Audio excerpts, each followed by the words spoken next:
喂 Hello, Ivy。，Hi Wendy，你的背景又变了。你在哪？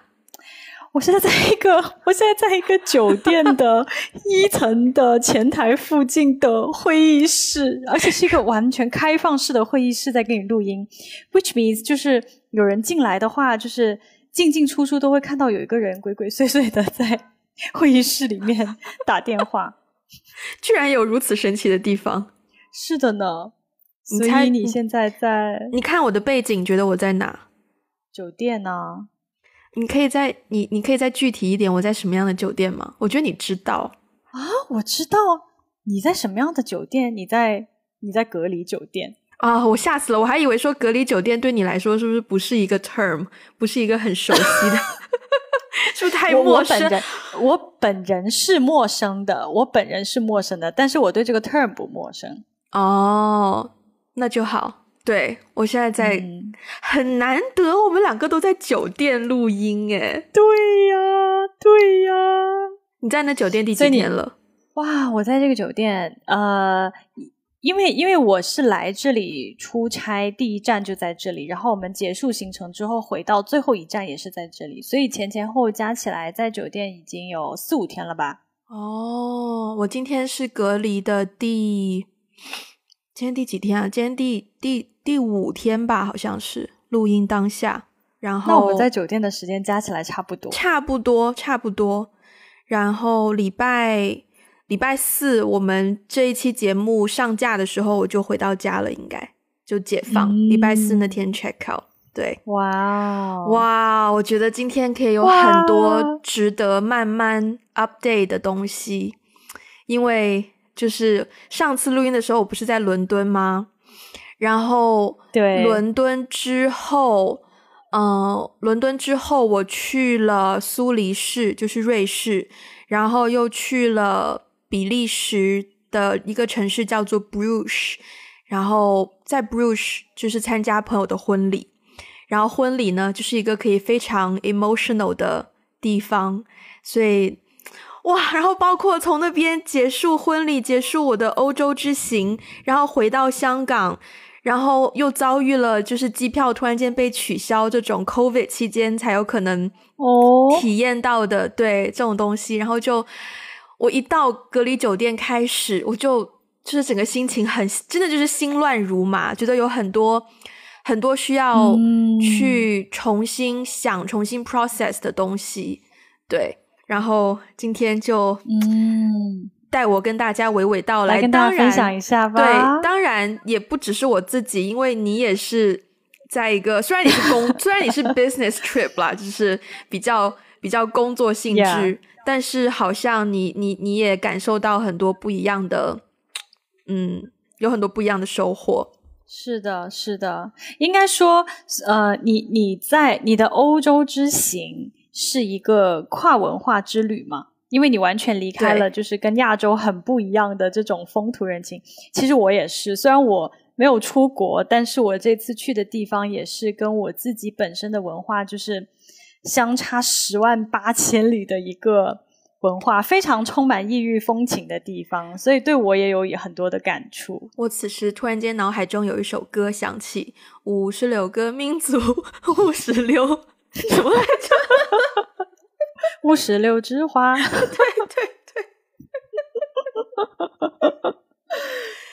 OK， 所以我先来吗？你先来吧。我先来。好，从哪里开始说起呢？ Oh my god， 哇，大家可能不知道，我这一次去呢，我的第一个目的地是去找我爸。我爸呢就大家知道我是单亲家庭嘛，然后我爸后来有再婚，然后再婚之后呢，他就去了英国，然后去英国之后呢，在过去的1年呢，他的生活也发生了很多变化，然后之前我曾经一度蛮担心的，毕竟离我那么远，又有时差，然后其实我们2个人很长时间没有好好交流了，所以有很多的隔阂，然后我今年就很想要去试试看修复或者是改善我们之间的关系。所以我就第一站先去英国找我爸，然后刚到那几天其实蛮痛苦的，一方面我完全忘记了这个世界上还有时差这样的东西，然后我也完全忘记了说，就是根据你在地球上的这个叫什么纬度的不同，你的日照时间就是太阳那个日出日落时间是很不一样的，你的白昼的时长也很不一样，然后就整个环境气候就非常非常的不一样。然后再加上我一降落，就是我一到达那个地方就见到我爸，然后就我们两个人都太久没有交流了，所以一上来大家就会不知道怎么聊天，就完全不会聊天，然后就会问一些非常直接非常其实现在想想可能算是比较 intimidating 的问题，就有点太对，就很难回答。就是我们差不多5年没有好好聊过天，然后一上来就问一个你现在怎么样啊，就突然间就是未来的工作计划对，就是你就会不知道从哪里开始，所以前2天对我来说蛮痛苦的。然后而且很尴尬的是，我到那个地方的第一天我是中午到的，然后我订的是 Airbnb， 然后 Airbnb 呢它是下午4点之后才可以 check in， 因为 check out 的时间在11点之后会有人要去清理那个地方嘛，所以就要下午之后，所以我12点半到，12点半到4点之间这个时间能拿来干嘛呢？然后我就跟我爸找了一个 cafe， 然后就坐下来就开始聊天。好，这就是痛苦的开端。首先这是一个非常难熬的时间，然后加上我那时候就是又坐完飞机又坐完火车，整个人很累，可是我们又就其实有点尬聊，然后就很难聊。但是我爸在那一天给我分享了非常多我们家族的东西，就是他的父辈，他的爷爷，甚至他的爷爷的爷爷以前的一些事情，所以就是可以追溯到19可能20-30年代的事情，就他知道的他会跟我讲。然后他讲完之后，我是第一次对我爸成长的经历有了就是更加多一点点的认识吧，就是我可以把他当成是一个人去认识，包括他有讲到他小时候是跟他的爷爷长大的，然后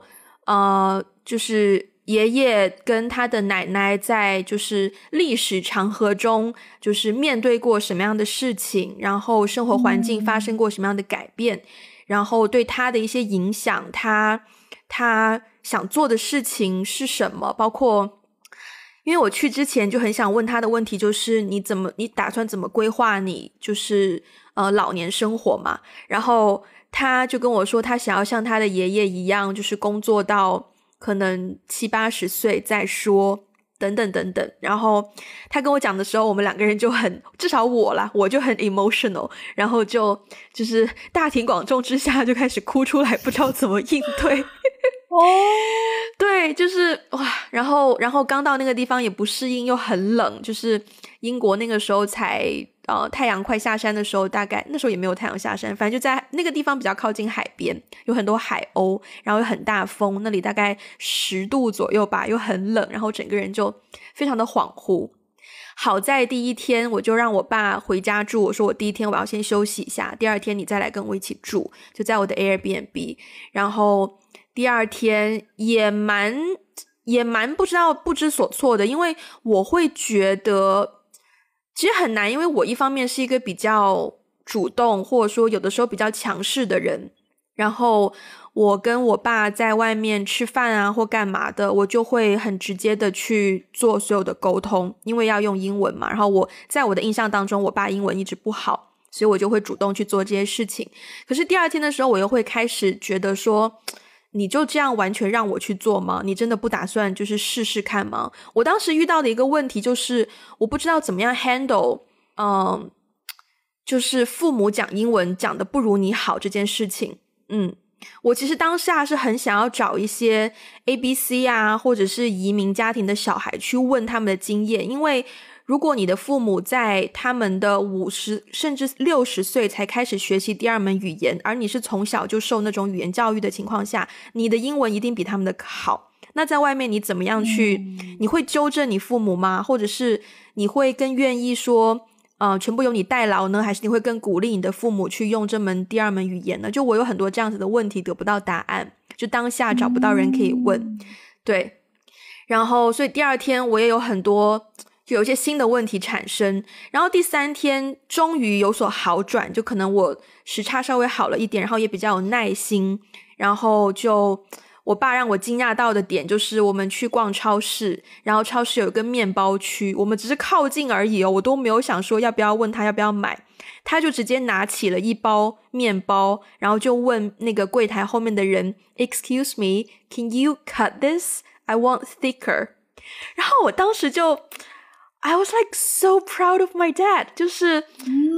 对，就是我觉得 alright, so you have the ability, like you can say something for yourself. 就我不会有之前那种担心的感觉了，就是我知道他是可以说的，然后就当时就放心了很多，然后就愿意跟他分享更多，比如说我介绍他说这家超市有一个东西我很喜欢吃，然后我就跟他说你以后也可以买什么什么的，就介绍他一些我在我的英国朋友身上学到的饮食习惯啊，或是生活习惯什么的，就会觉得我们的谈话就变得更 close。 对，然后这仅仅是我开始欧洲之旅的前3天，第4天我就走了，然后前3天我整个人就已经对我想插个话题，就是你刚刚讲到你不知道该不该在大庭广众之下，比如说教你爸爸怎么说这个语言，或者是要不要纠正他发音，我觉得这个点很妙因为你父母除了普通话以外会说其他语言吗？就是方言啊对对，方言OK， 因为这个跟我们家，比如说我的家人就普通话说不好，我是不会纠正他们的。就是当然情况跟在英国的情况不太一样，但是我刚刚你在说这个时候，我就突然想到，就是说，比如说他们来北京看我的时候，他们普通话说的不好，我好像不太会，当然因为前提是他们本身就会说，只是说的不好而已。但是我们在成长过程当中好像也有不少同学父母是不说普通话的，有广东地区蛮多的。对，所以你刚刚在讲那个细节的时候，我就突然觉得其实在我们的成长环境过程当中也有类似的这种情景。对，只是可能跟海外华人遇到的不太一样。对，我觉得比较不一样的是，首先你作为一个从长相来看就跟当地非常不一样的亚洲人的样貌，然后我当时心里更担心的是爸爸会不会被人欺负，就是很纯粹就是这样子的想法，就是你会不会因为不会讲英文被别人嫌弃啊，或者是别人会不会对你很没有耐心啊，你会不会遭遇到这样子的事情。但是我在我爸住的那个地方那几天的感受是其实还好，就是首先那个我爸住的那个地方老人的比例是不少的，所以好像大家普遍就那个地方节奏会慢一些，然后大家宽容度很高，就比较不像在我一回到去伦敦我就马上感受到不同。而且我当时我觉得很让我讶异的是，我从那个地方坐火车回伦敦，然后我会首先抵达的是那个 Liverpool Street Station， 然后我约了一个朋友在 Paddington Station 见面，然后因为我去的时候我就是直接从机场搭火车 Tube 到 Paddington， 然后再到 Liverpool Street， 所以我回来的时候就是刚好逆向行驶，我完全知道那个路线怎么走，然后我拖着我的行李箱穿过 Paddington Station 的有一刻，我惊讶到就是觉得 I felt like I was a local， 就是我可以就是你知道那种就当大家还在四处找方向的时候，你却可以拖着行李箱唰就穿过人群直达你的目的地那种感受。我懂。对，然后我当时很惊讶就说I've only been here twice and now I know the direction already。 然后因为我觉得伦敦很多人很友善，就是你稍微站住好像迷茫2秒钟的话，马上就会有人问你说 Are you lost? Do you need help? 然后我就可以很大方的问他说 Yeah, I'm looking for the direction for blah blah blah， 然后他们就会告诉我怎么走。然后我从我爸的地方回到伦敦之后，我完全不需要这种，我甚至都有种冲动，看到别人愣在那边2秒，我甚至都会有冲动去问他说Do you need help? Yeah， 然后我觉得很神奇。然后在伦敦的2天是有一个伦敦的朋友带我玩，是我们的高中同学，所以他就是我跟他全程就讲中文，就很放松，就是就是我很需要那个放松的时间的2天。然后2天之后呢，我就飞去那个 Zurich 苏黎世。我现在已经用了15分钟时间，我有预感前半小时对，就是都是我在这边。可以快一点进入到重点吗？因为我这里还有一些。I try 好，我到苏黎世整个大 lost， 就完全 down sub low， 就是到了机场之后，首先那个环境跟伦敦就完全不一样了，语言完全不一样。苏黎世比较官方语言是就德语系，德语或法语或意大利文，然后机场的所有的指示牌都是很少有英文的，就那个可能它会有一个方向说 train this direction， 就是那个 train 是英文的，但是你的时刻表是不会有英文的。然后我当时就在研究怎么样买车票，我上次去已经4-5年前6年前，然后我就完全忘记怎么样买车票，然后我也忘记说有 tram 有 train 有 bus， 然后我不确定我要搭哪一个交通工具，然后我看着我的 Google Map， 然后我想说好像是这个方向，然后 Google Map 上面那个火车跟那个轨道电车的图标长得超级像，所以我一直以为我要坐的是火车你知道吗？然后我就看那个火车时刻表，我就找不到我要的那一班车啊，我就觉得很疑惑，但我就自以为你知道在伦敦那种自信，然后我就自以为就是应该也很容易找到方向吧。我下去月台2次都是错的，因为我最终要搭的是 tram， 是那个有轨电车而不是火车，然后我就是你知道怀着足足的自信，就是拖着箱子下电梯，以为就是这个地方就是我要去的，结果发现怎么又是火车，然后又直接就反手回转，就直接又上回到地面，又再去找我的方向。 anyways， 就 Zurich 是不会有人说你站了愣了2秒就上来就问你 Are you lost， 完全没有，我就要自己找方向但是 eventually 我找到了方向，然后回到我住的地方，然后就去找我认识的朋友，然后第一天的我的晚餐跟我们晚上去喝酒的费用全部都是我朋友 cover 的 which I'm so grateful for。 你知道那个晚上我们去喝酒的地方1杯鸡尾酒我第一次我点的时候我都有点下不了手，1杯鸡尾酒的价格是25瑞士法郎，相当于约莫250块港币1杯鸡尾酒，太贵了，瑞士，我的天哪，对，而且我没记错的话最后买单还有 15% 的服务费，我没记错的话就 tips 吗？对，就是 15% 的 tips 吗？对，应该是 tips 加税吧，好像就是反正会再有额外的对。然后我第一杯就买不下手，但是喝完第一杯之后就觉得反正都来了，来就来，来都来了，然后我就点了第2杯，就等于我当晚喝酒就喝掉了500多块，加上税可能就是差不多600块左右，然后最后也是我的朋友付钱，我当时就觉得哇，有朋友真好，不然这一天我就差不多1000块就已经丢出去了。然后因为大家都常常说欧洲有欧洲的节奏，然后香港是一个很快节奏的城市，我这一趟出去说实在话我花了很多天才习惯所谓的欧洲节奏，然后要多得就是感谢这2个朋友的帮忙，因为我跟他们在一起的时候，你知道有的时候我们3个人母语都不是英文，所以有的时候聊聊天就会到一个就是有一点就是那个 cold air a dead air， 对，就卡住但是卡多了之后就发现that's totally fine， 就是卡就卡，就 take a second take a minute think about things and then just try again， 就是完全很对。然后因为他们都是在音乐行业的人，然后就跟我讲其中一个男生他就讲说他前段时间去 tour， 就他跟一个乐队，他是那个乐队的吉他手，然后他们就是大概的行程每一天就是表演完就回酒店睡觉，然后第2天可能就 travel 去到另一个地方，然后再表演，然后就睡觉，第3天又再 travel， 就每一天都这样子过，很紧凑，但是也就你可以去到很多不同的地方。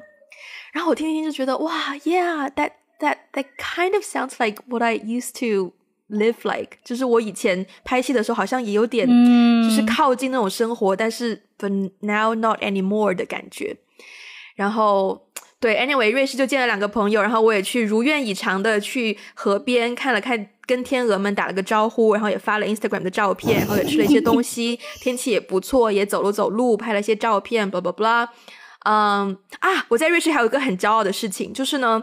我当时已经出门大概1个礼拜了，所以我很需要洗衣服。然后我记得 Airbnb 是有那个洗衣机加烘干机，就是2个一体的。我找到了之后呢，就把衣服全部丢进去，然后准备要洗的时候，我才发现，好嘛，就整个操作的那个 panel 都是德文的。然后我就想说 OK，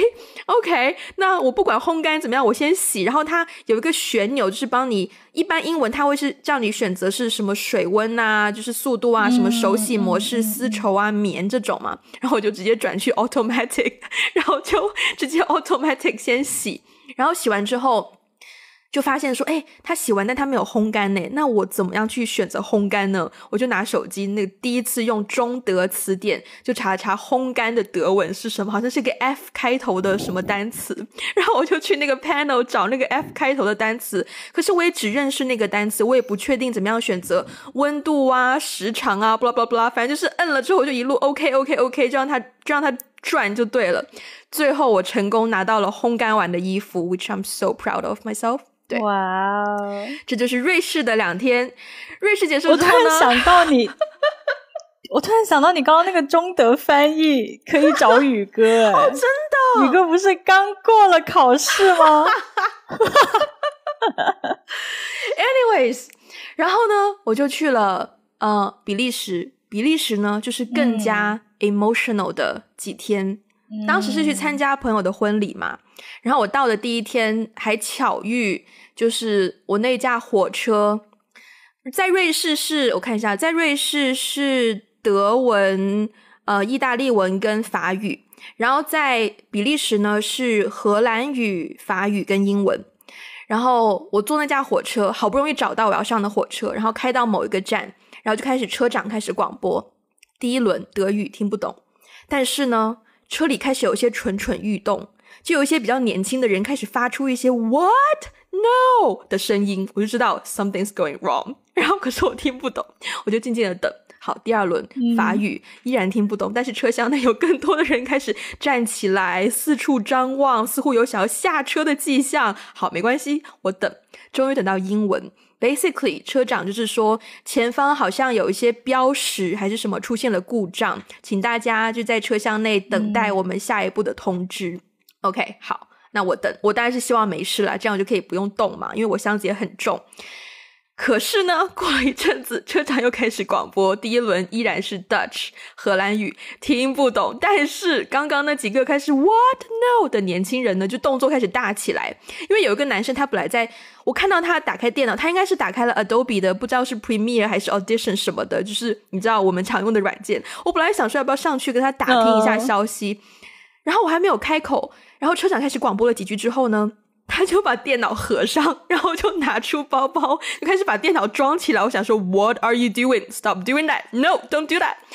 然后他跟他的几个伙伴就开始收拾行李准备要下车。我想说 OK, do I need to pack my stuff now?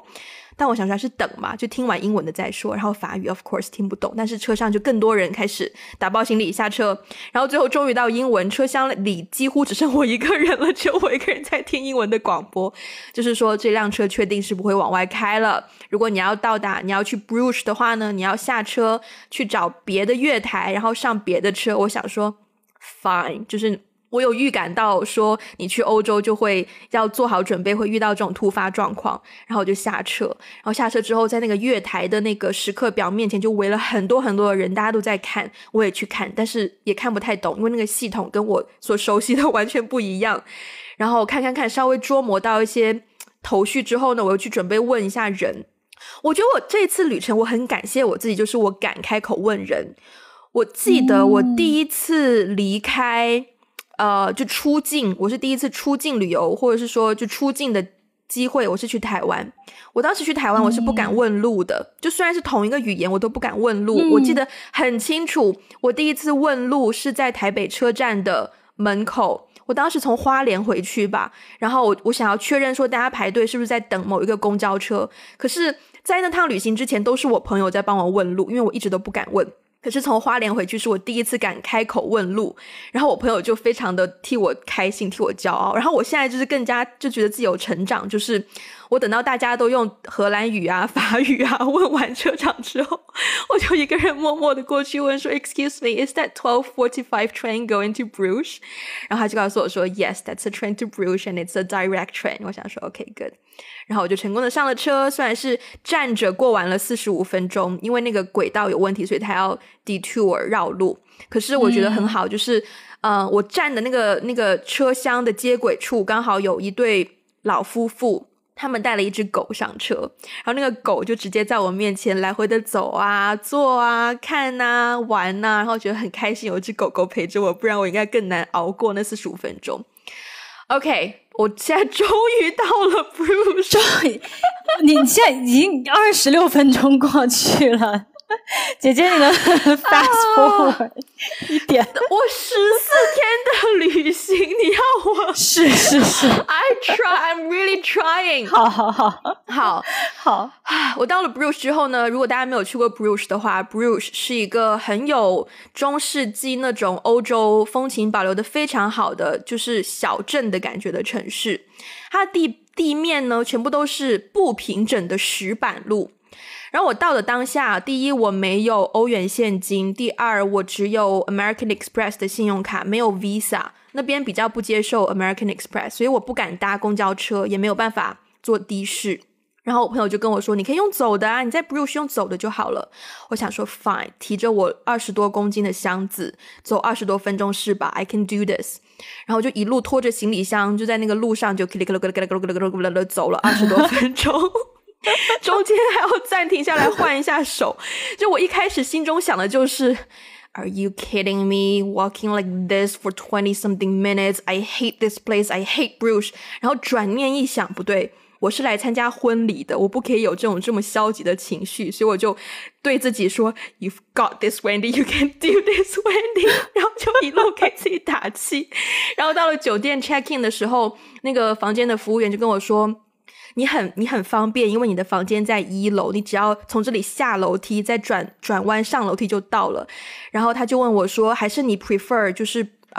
你的行李箱会很重吗？然后我想说 It would be really great if someone can help me carry my suitcase 然后那个 counter 的人就跟我说啊，如果你从这边搭电梯下去负1楼的话，然后你不用走楼梯，在那边搭电梯再上回1楼就 OK 了。我想说 OK thank you so much， 然后我就回到房间简单的换装，我就去参加婚礼的第一个活动。 OK， 好第一个活动呢其实是一个 social 的场合，就是会见到很多新郎新娘的从世界各地过来的朋友啊家人。然后我当时呢就见到了一些我听我的朋友讲了非常非常多遍， by the way 这次结婚的那个朋友呢就是我经常在节目上提到的香港出生的英国女生，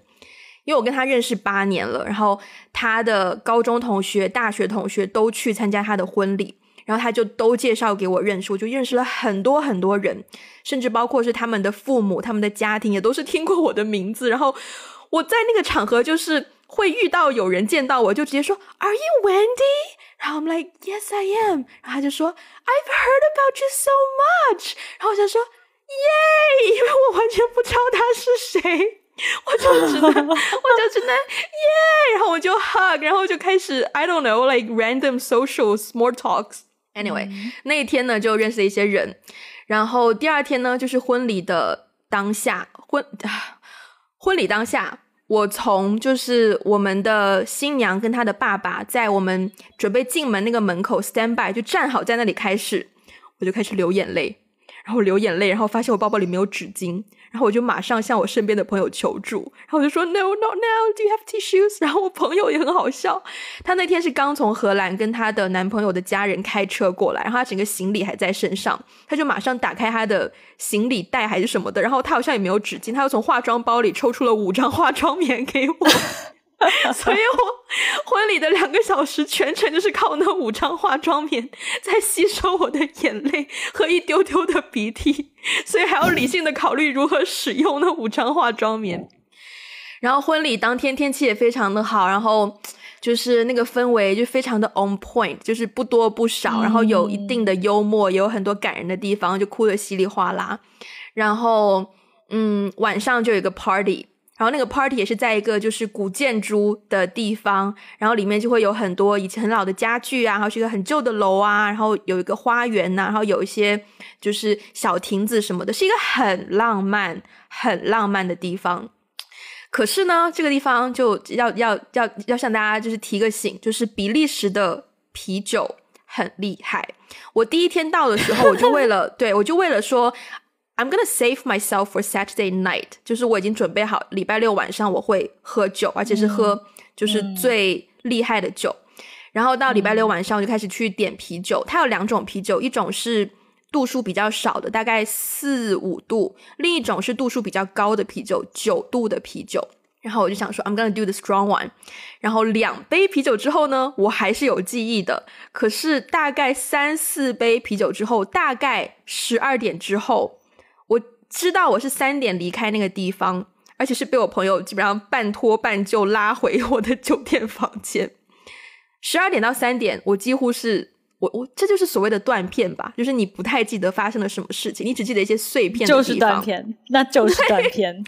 我人生第一次断片，就真的提醒大家去比利时喝酒一定要有朋友在身边照顾你，就真的还蛮危险的。然后呢，但是我记得有一些，好，我现在可以就是那个就是 conclusion 了，就我这一次去欧洲的旅行我觉得很妙，就是第一天我爸跟我讲我们家族的事情，然后到了后面几天在比利时，在我朋友家，然后我朋友给我了一个他的 house tour， 就是介绍他们家的这个照片是他的 great granddad， 或者是那个照片是他爸爸的 great granddad， 然后这个是哪个 aunt， 那个是哪个阿姨，然后这个是什么地方的纪念品，然后他们家以前就是会接收很多的背包客。哦，这个很巧，我第一次认识这个朋友，我加他 Facebook 的时候，发现我们有一个共同好友是我大学的一个学长。后来我问他为什么会认识那个学长，他说是那个学长去比利时旅游的时候，在他们家睡过他们家的沙发，然后他们就成为朋友。哇，世界很小，有没有？对，然后参观他们的 house tour， 然后他们我也会问，因为他们就是完全 Bruges local， 就几代人都在那个地方，所以他们会告诉我说啊，这个地方是这栋楼是什么时候怎么样，那栋楼是什么样，甚至于我朋友跟我讲他跟我的朋友第一次在那边约会的时候，以及这一次回去 Bruges 的时候，他第一次跟他朋友约会的时候就去了很多不同的餐厅嘛，然后这一次要结婚，他又带这个女生回去不同的餐厅，去到某一间餐厅的时候，有一个 waiter 就突然间问他说 Do you remember me？ 然后他就觉得说怎么回事，然后那个 waiter 就告诉他说他带着他女朋友第一次去那家餐厅的时候 which is 8 years ago， 那个 waiter 第一次去那家餐厅工作，是那个 waiter 工作的第一天，然后8年后这个 waiter 还在这里，然后他们2个回来结婚。天哪 Just think about that。 然后他们路过，好神奇哦。对，然后他们路过一个医院，然后我朋友就跟我说他是在这个医院出生的 which is like really old building。 然后我看到那个医院的当下，我的第一个回给他的话就是说我出生的医院已经被拆掉了，就是我出生的医院的那栋楼已经被拆掉了。然后我当下就还蛮感伤的，然后这种 moment 越来越多，因为他们就越来越多会告诉我说这座桥是他的外公外婆在这座桥上拍过照，然后等到他不对，是他的 great granddad great grandparents 在那个桥上拍了照，对，然后他的grandparents 没有拍到照，然后他们就自己剪了一个自己的形象，然后放到那个桥的背景上，组成了一个拼贴的照片。然后他的父母也在那座桥上拍了照，他跟他的老婆也会在那座桥上拍照，就是很多这种 moment 就开始让我产生非常非常多的对自己的成长，对自己的家庭，对自己的，我第一次用家族这个词，就是我会对自己的家族产生很多很多的想法。我很羡慕他们可以这么几代人都把这些东西保存下来，然后他们还给我看他们的就是当地 Bruges 的一些可能是一些 history book 还是什么，然后里面就会有他们家族以前的照片，就他们家族以前是经营什么样的生意，然后在那本 history book 里面都会有他们家族的 great granddad 的 picture of their business， 然后我觉得哇 it's really like in a fairy tale or like in a dream or in any book. It's not like reality at all. 然后整个yeah， 这段我也很有共鸣耶。到你了，换你了。这么等一下，停的这么突然的吗？这么突然的吗？我怕我一讲我的，我怕我一讲我那个，就是这次很大的收获之后，我们会一发不可收拾。你可能就没有机会讲你的经验了，所以，哎呦，那我赶紧讲一下我的经验吧。对，就是 OK， 刚刚你讲到那段，就是你关于家族的 history 这个，就是家族历史这一段，我非常非常的有共鸣。然后我觉得这个共鸣不只是这一次我出来出差引发了一些我对自己的自我身份认同的一些反思，其实也是我过去这半年在深圳生活嘛。其实我好像离开深圳10多年，我第一次在深圳生活这么长时间。对。然后这半年再加上我这次的这个出差，也让我非常非常的有你刚刚说到的那个就是历史，对于我自己的家族，然后以及就是说我们这一代人怎么样去追溯家族历史这件事情有很深的共鸣。我先讲讲我这次来出差。对，我这次呢来了一个非常神奇的地方。首先我现在人在四川，然后呢，但是我出差的地方不在城市里面，我去到了一个很多很多大山里，我真的是深入到很山区的地方。然后过去的大概10天吧，我基本上见到的牦牛比人还要多。对，因为我去到了就是这边的那个藏区，然后而且对，而且是牧民，就是藏区在这边的藏区它分农民和牧民。对，就是有耕地的，然后呢也有放牧的。耕地的和放牧的，他们的法式和他们穿的服装还有他们的语言是不同的。基本上我这次就学习到了语言都不同哦。语言不同，而且很神奇。我跟你讲很神奇的是就是中国的藏区它不只是西藏才有嘛，它很多个省都有。我这次才知道所有的藏区只要它是放牧的，它的语言都是一样的，几乎都是共通的。interesting。对，但是农民不一样。就是同样都是藏区，如果它是种地的和它是放牧的，他们两个语言就不一样了。是不是很神奇？放牧的是不是比较游牧民族，所以 maybe 他们都来自于同一个本源，应该都是一样，但农民可能就是I don't know， 那个 you know 农民比较有根 I don't know。 对，我觉得是有道理的。因为牧民在这边我才知道，就是所谓什么是真正的游牧民族呢，就是他们其实游牧民族跟自然环境的那个关系非常非常的紧密。就是他们会比如说他们有一群牛，对吧，那他会在这个地方大概搭帐篷，然后生活几个月。好，然后这边的草长得差不多了，然后他又会移居到另外一片草地上，又在那边搭帐篷扎营生活几个月。对，所以就是所谓的牧民，就是真的是他们的家族，然后带着一群牛和羊，跟着他们不停的四处游牧，四处扎营。他是没有一个落地生根的那个概念的，自然就是他的家，雪山啊草原啊就是他的家。对，然后我这次就是来这边其实有一点半旅游半出差的一个性质了，因为风景太美丽了，我真的很像在旅游，你知道吗？对，然后这次给我的触动比较大的是，首先我之前是没有怎么去过藏区啦。对，然后呢，藏区的所有的语言啊、民族啊、文化呀，包括生活方式啊，我觉得离我太远了。我真的好像出了个国一样，真的不开玩笑，真的好像出了个国一样。然后藏语你也一个字我看不懂。当然，现在所有的餐厅、所有的地方，它都有汉字的那个，都有标识嘛。但是你真的是进到他们的那个群体当中，包括他长得也不一样。对，然后他们说中文也是有口音的，然后有一些比较比如说比较深入的牧区。不好意思，我打死了这个我受不了，因为太痒了。不好意思，我刚刚实在是看着他，我没有办法专心，我一定要把他打死，好的，我才能继续。对，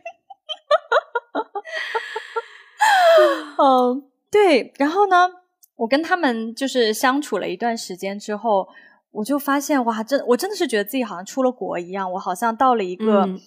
跟我所有的背景都完全不一样的一个地方。然后每一个人，我遇到的每一个人，不管他是上了年纪的还是年轻人00后啊10来岁，你问他你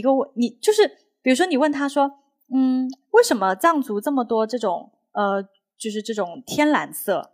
天蓝色代表什么意思？然后他都会给你解释因为蓝色代表天空。然后比如说你问他为什么这个房屋是这种图案，为什么都是有黑白红3种图案组成的，然后他们就会告诉你说因为白色代表天，黑代表土地，红色代表人，所以这个他们的房屋上面的那个图案代表了他们的一种生活哲学，就是人是在天地之间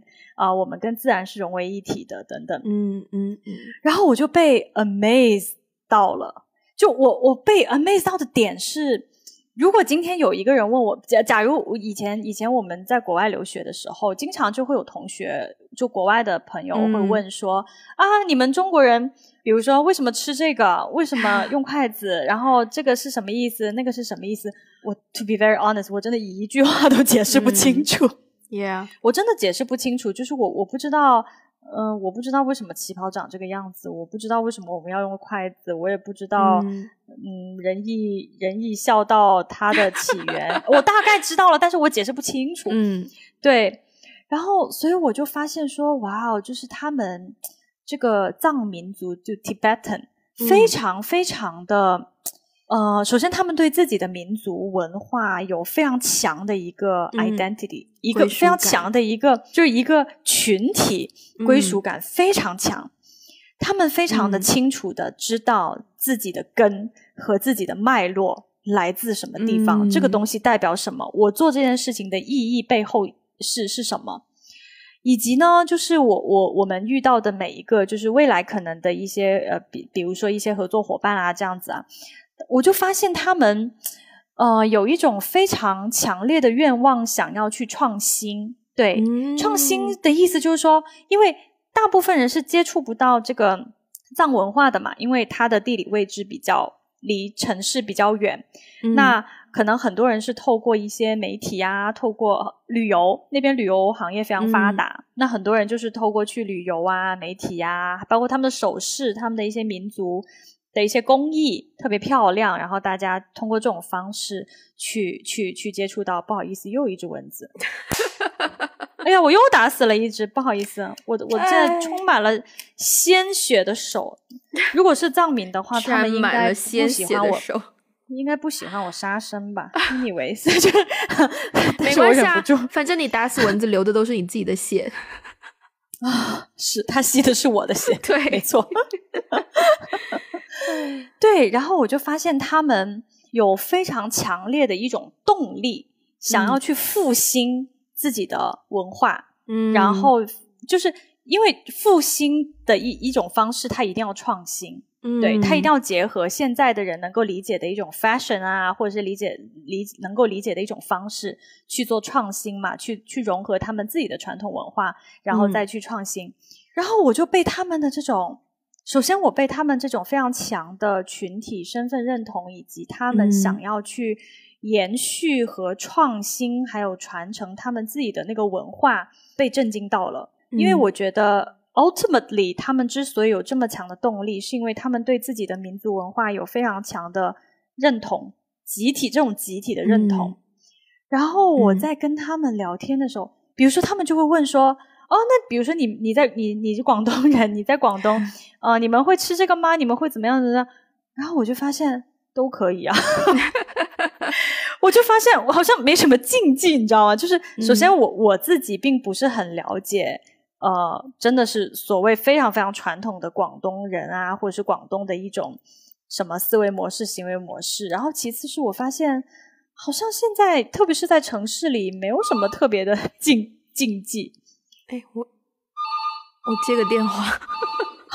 不好意思啊，在隔离可能就是时不时会被打扰一下果然刚刚是跟我约退房的安排哦。好，那我继续。好的。对，然后我就发现跟他们一比，哎呀，我觉得我真的是来自一个非常没有文化底蕴的一个族群。对，我真的讲不清楚，我解释不清楚，而且 even 即使它有啦，即使是有，但是我作为一个广东人，我还真的不太了解，所以我也很好奇，就是比如说跟我一样成长经历的人，有几个现在的这年轻人真的是对自己的民族，真的是对自己的传统文化有多一些了解。就是 I really doubt that， 就是我觉得其实不多，你知道吗？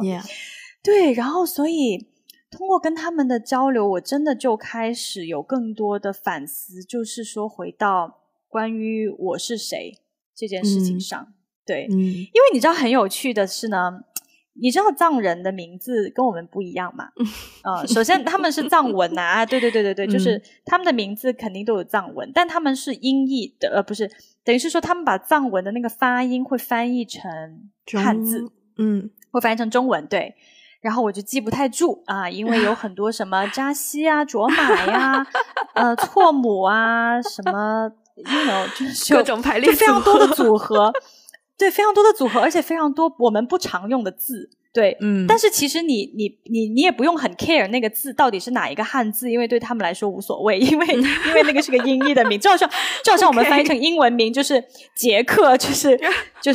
杰克彼得，然后就汤姆，就 whatever 啦，随便了，约翰，对，对，就这种。然后我在介绍我的名字的时候，大家就会问嘛，然后我的名字里面，其实我的中文名里面有一个繁体字，对他们来说极其的困难，你知道吗？他们就不理解为什么会有繁体字，然后以及没有见过那个字。对，所以我就从自我介绍的时候开始，我就要介绍说为什么我的名字里面有个繁体字，然后这个繁体字对我来说意味着什么。有的时候我确实会觉得，因为我的名字里面阴差阳错有个繁体字，我好像跟就是比如说以前在国外的时候，我好像跟港澳台的同学比较容易拉近关系，因为我的名字里面有个繁体字。有时候真的会有这种感觉。对，所以我后来我就开始去 revisit 我自己，我的 identity，就是说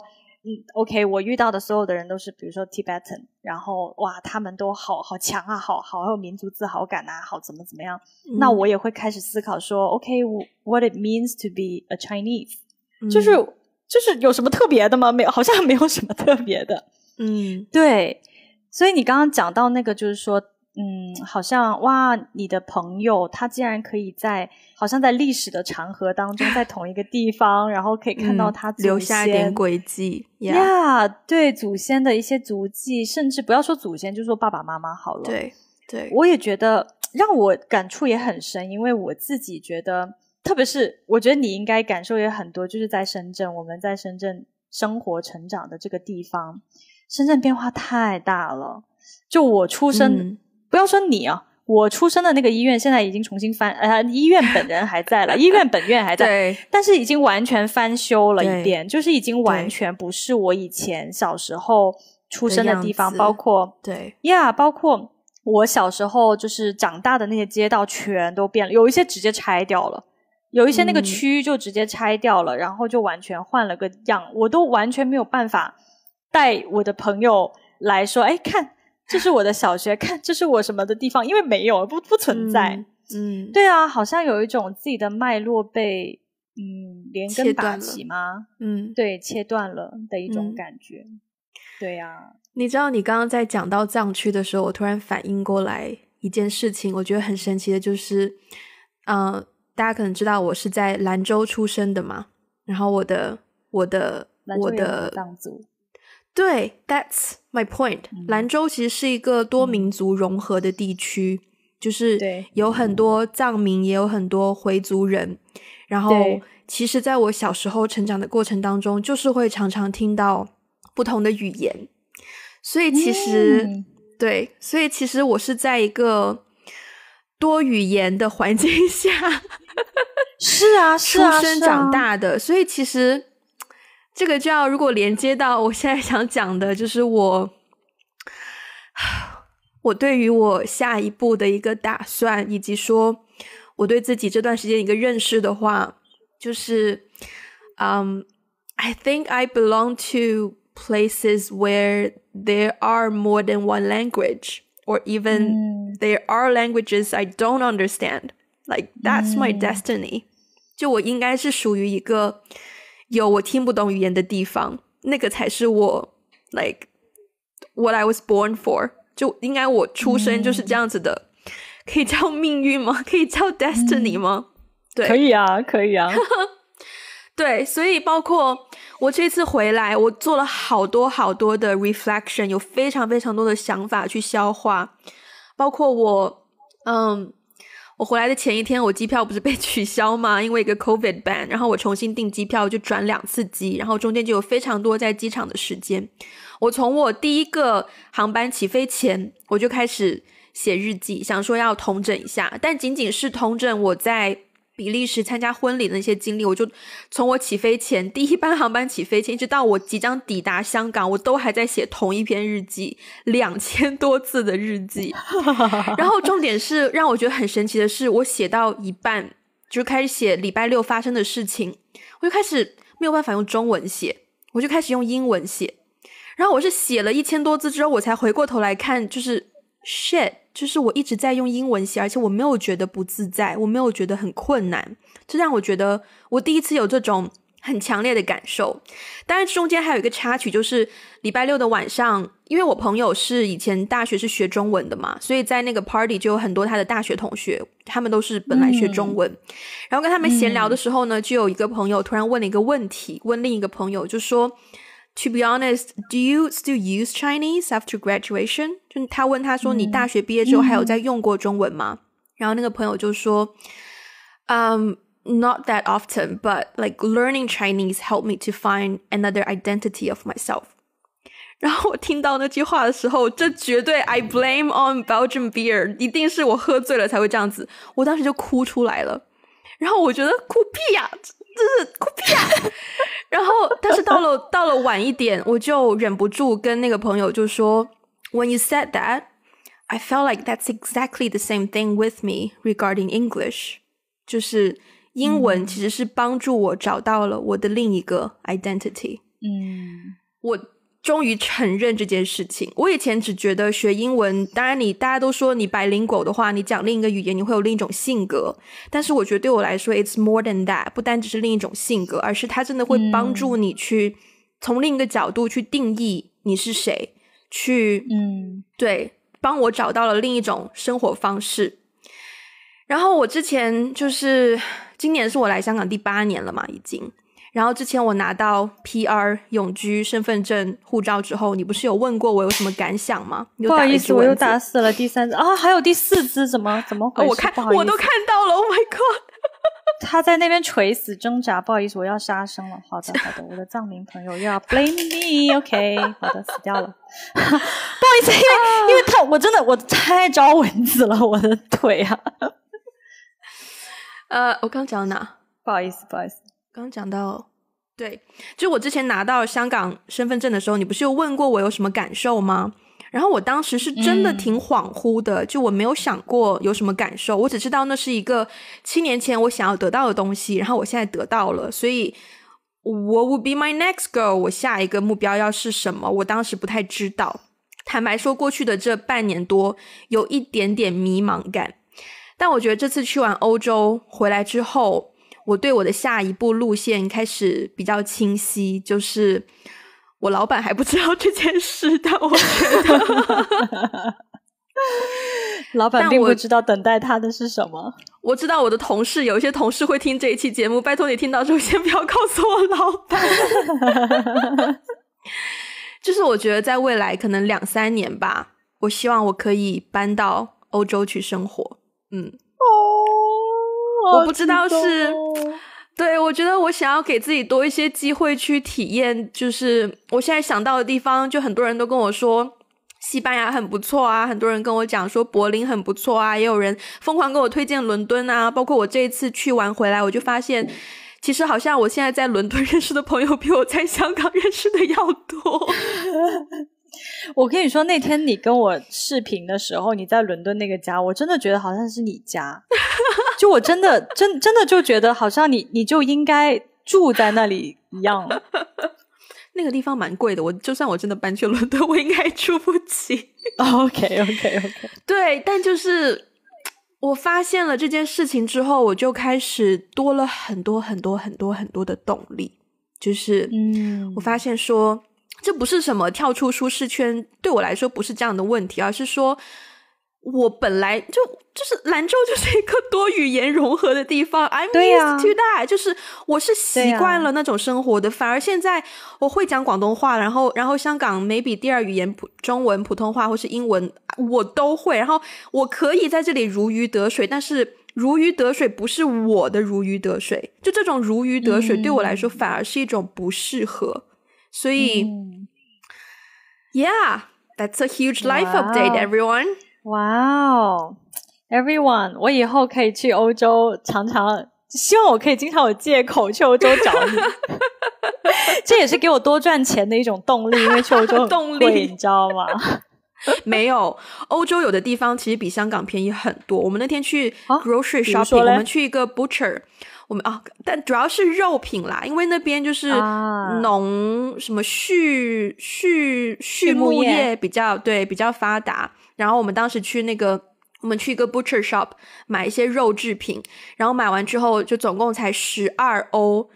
差不多才100块港币吧，然后我就看着那12欧我们买到的又有这个又有那个，就很多东西，然后当中有2根香肠，然后我想说那2根香肠在香港就已经要超过100块了吧，结果现在100块港币我们买到这么多东西 I'm gonna move to here，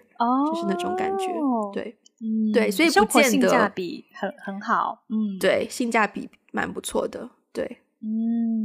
我听你刚刚分享完那个对，你知道吗？很神奇，你刚刚在分享那个说你属于一个很多元文化民族的地方，然后而且就是在你成长的环境过程当中，应该是有很多人的语言你听不懂，就是那个才是你心之所属的地方。是的，我最近的一个就是向内探索的一个体会，有一点点跟你的这个相反，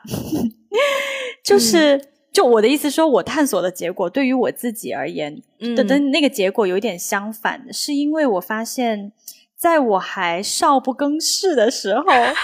就是我非常向往外面的世界，对，我非常向往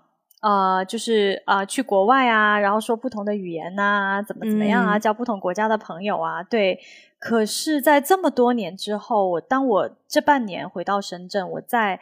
次回到深圳生活的时候，我发现这个地方很陌生，就我发现我的家乡，就是生我养我的地方，令我感觉非常的陌生。而且呢，我发现还有一点就是，你知道吗？我在国外的时候，别人问我从哪里来，那我肯定说I'm from China， 但是很神奇的是，我一定会说I'm Cantonese。对，就是我一定会强调一丢丢，就是说这个也是我的身份认同的一部分。对，就是我觉得广东话或是广东人，这个其实是我里面的一个蛮强的一个身份认同感。但是这种身份认同感，在中间很多年10多年当中，它已经淡忘了。就是我不强调这件事情，我会忘，有的时候我会忘记自己是广东人什么之类的。但是在过去在深圳生活的这半年，我突然就是有一种想法，就觉得我好像没有好好的说过广东话。对，我好像从来都没有好好的说过广东话，我没有好好的欣赏过这个语言，然后我也没有好好的认真的去了解过这个地方的文化。所以最近就是当我就是回到深圳之后，我不是通常在家里会讲广东话嘛，但是我跟朋友之间很少讲。对，然后呢，最近有一些就是重新跟小学同学啊有一些重新的连接，然后他就一直跟我讲广东话。我其实蛮享受的，就是我讲的时候我发现哇，我已经这么多年没有长时间的讲过广东话了，我才意识到我已经很久没有讲了。但是我跟他讲广东话的时候，好像有重新帮我找回我自己的 identity。就是对，甚至我其实还蛮想，比如说我知道身边我常常听到一些，比如说一些外地的朋友会说啊，比如说他们去广东出差，他们会更喜欢去深圳，因为深圳讲广东话的人很少。可是如果在广东其他地方大家就是讲广东话比较多，他们就听不懂，他们就觉得对外来人不友好。我理解这个我真的理解，就像如果我在藏区别人跟我讲藏语我也觉得很懵我理解。但是作为一个我自己啊，就作为广东人来说，我真的更喜欢其他城市多于深圳，就是因为我觉得其他城市是有它的根，可是深圳没有。对，所以就是这件事情促使我最近的很多思考，就是你知道吗，我最近想说我希望有机会可以去香港生活一段时间，因为我从来没有在一个全是广东话纯粤语环境下生活，真的我没有在一个纯粤语的环境下生活过。然后呢，未来如果有机会，我也希望去日本再生活一段时间，是因为我觉得我在日本的那段时间没有好好的珍惜在那边的时光，所以我现在日语说的不是很好但是我不能否认我在日本生活的那几年它也塑造了我的 identity， 就是 it partly shapes who I am right now。 对，所以我希望我可以再回到那些地方去，真正的好好的去欣赏那个地方的文化，然后加强自己在那方面那个地方的一些 identity，就是对，好像这个东西会让我更有底气走出去。这个走出去的意思不一定要走出国门，就是我的意思是当我更加清楚的认识知道自己的根和知道自己的文化的时候，当我去到另外一个族群，比如说当我再回到这个藏区，别人问我说啊，这个广东人说这个东西是什么意思的时候就我可以更有底气的去介绍去解释说啊，因为是怎么样。对，所以我就觉得很神奇，你今天提到这个关于你的欧洲之行，让你去思考说你到底属于什么地方，你的 identity 是谁。我觉得我最近这半年很多经历也在塑造我对于这方面的反思，只是说我反思的结果跟你的结果有一点相反，就是但是都是我觉得都是就是帮自己找到一个方向啦，这个很重要。没错。对，你其实我很想要，我应该有跟你讲过，就是一个关于我的名字跟兰州的联系的一个故事，好像没有跟你讲过，不知道。我现在讲，这个好像没有因为你刚刚讲到你的名字中间有一个繁体字嘛，然后它会加深你对于你 Cantonese 这个 identity 的连接，对吧？对，我前段时间有一个晚上，就是我在看 YouTube， 然后有一个 UP 主，他们叫道月社，然后他们呢就经常会拍去不同的地方吃东西的视频，然后有一段时间呢他们就去了兰州，然后他们就在那边就是首先去兰州的夜市吃这个吃那个，然后有一天他们去吃羊肉串啊，我现在已经开始流口水了。羊肉串说每一次回兰州必吃的东西从我小时候吃羊肉串的时候，他们还是铁签的那一种，然后吃完之后呢都要把签子插在一个桶里面，然后那个桶的签子就会越插越多，越插越满，越插越高，变成有点像 Game of Thrones 后面那个宝剑王座一样的发射感，不夸张。然后我记得小时候的羊肉串很便宜，但现在都变很贵，但对我来说羊肉串特别是铁签羊肉串就是一个儿时的记忆。对 OK，然后呢那一期呢他们就走去一个羊肉串的店，然后我当时就在看，就在留意说那个店的名字叫什么，这样我以后回兰州就可以去嘛，对吧？然后他们就介绍说这个店怎么样，只烤肉串或是肉筋或者是一个饼子，然后你可以用那个肉串去夹那个饼子，就非常的好吃。我继续流着口水跟大家说啊 OK 我就继续留意这个名字，这个店的名字。然后呢我发现这个店叫做噶马兹烤肉，马呢就是姓氏马的马，兹呢就是儿子的子，嘎这个字呢就有趣了。嘎这个字是分两个部分，一个上面跟下面，下面呢是大小的小，就是我现在的名字的中间的字小。不好意思，这个名字太多了，抱歉对，这个字嘎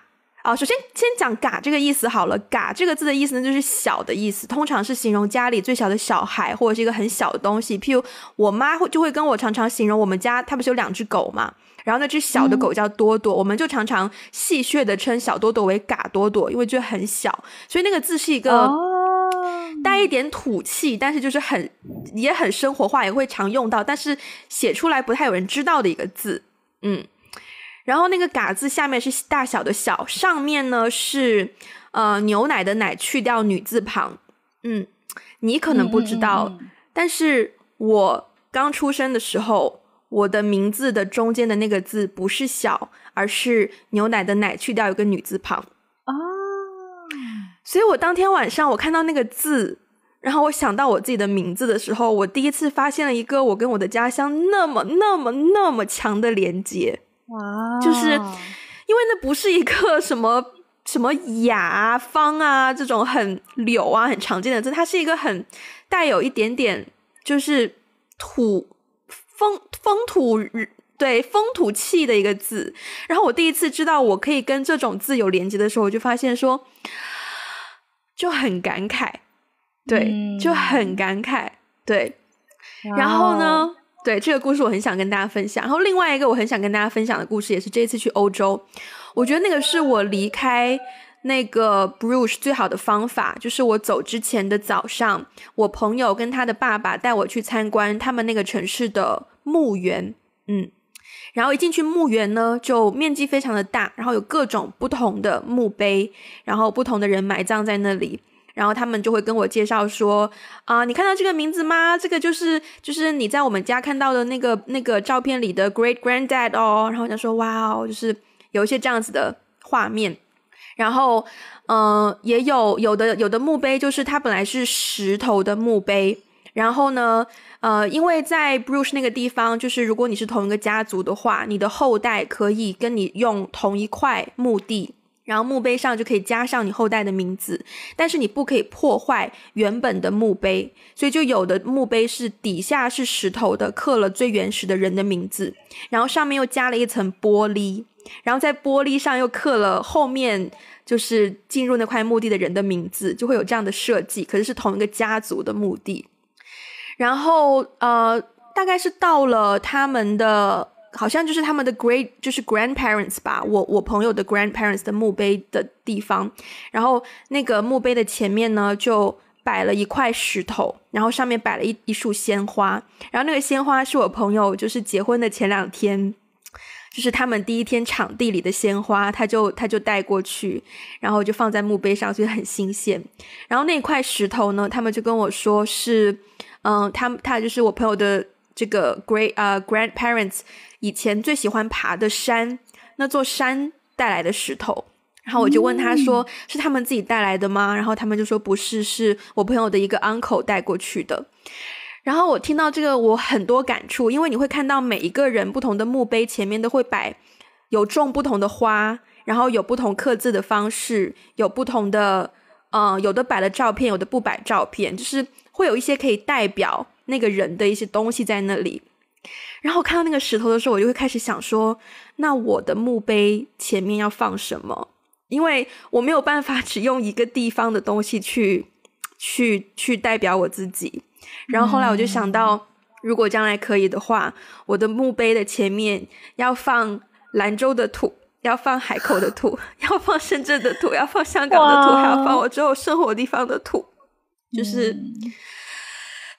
yeah 我一定会记下来的。如果一个不幸你比我早走的话，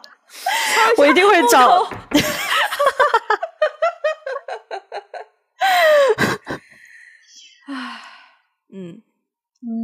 分享完毕。哇哦，很多感受而且这种很深刻，所以我觉得这隔离7天对我来说也刚好可以消化一些这些情绪，不然我要是直接回去工作，我都不知道就是 how am I gonna deal with it。Yeah， 我觉得今天我们聊的这个主题非常的怎么说呢？我觉得这个词有一个词叫 diaspora， 对，就是没有听过，请解释。散居民的意思。diaspora 这个词，对对对，叫散居民。散居民这个词最早呢，其实是犹太人的那个，是从犹太人来的，因为犹太人不是他们的民族，是整个没有国家，然后四散离散，对，所以后来这个词呢就被形容成世界上所有离散之人的一个统称。我觉得这个词其实一直以来都我们在聊的很多话题上好像都是贯穿我们的主题，只是我们从来没有把它拿出来，这样好像很认真的聊过。我们其实聊的很多点都贯穿，就是说我们经历了不同地方的生活经历啊，然后以及我们的身份认同也在这个过程当中，在流动的过程当中不停的被塑造啊。我们好像一直以来其实都蛮关注异乡人这个话题，可是好像一直都没有找到一个很好的切入点去聊它。然后我觉得今天对，但我觉得今天就是聊得非常的透彻，是的，而且是的，对Yeah， 而且我隐隐约约觉得今年会是很棒的一年，就是因为我们的这些新的发现、新的感受，然后生活开始有一些新的冲动、新的想法，就会让我觉得今年会是一个很精彩的一年。All right， 哇哦，为今年鼓掌。然后今天节目的最后一个小小的 bonus 就是大家可以留言告诉我们，请为今天录节目当中Ivy 一共打死了多少只蚊子，请把你的答案通过各种渠道告诉我们，有没有奖励我们要这期节目录完之后再决定。你知道我现在我觉得非常对不起，有一些听众之前给我们写信说他们是在晚上睡觉的时候听我们节目然后我们每次那个铃声一开头滴滴滴滴就要把他们就是在睡梦中惊醒的那种感觉。我觉得非常对不起那些在就是梦醒时分或者是在睡前收听节目的听众朋友，因为我刚刚打蚊子的声音我自己知道很大声，动不动就被你的巴掌声吓醒真的好那我们今天节目就到这边，如果大家喜欢的话欢迎分享给你身边的人，也不要忘记去 Apple Podcast 给我们一个5星的评分，留下你的评论。如果需要我们的中文 transcript 可以去 Patreon 还有爱发电这2个平台选择，那如果可以给我们一些实质性支持的话呢，也可以去这2个平台帮我们哦。也可以关注我们的 social media， 包括 Instagram 微博公众号还有这个 Facebook。 那如果想要加入我们听众群的话，可以去联络我们的接线员，他的微信 ID 是 One Call Away Podcast。 那我们今天就到这边啦，下次再见，拜拜。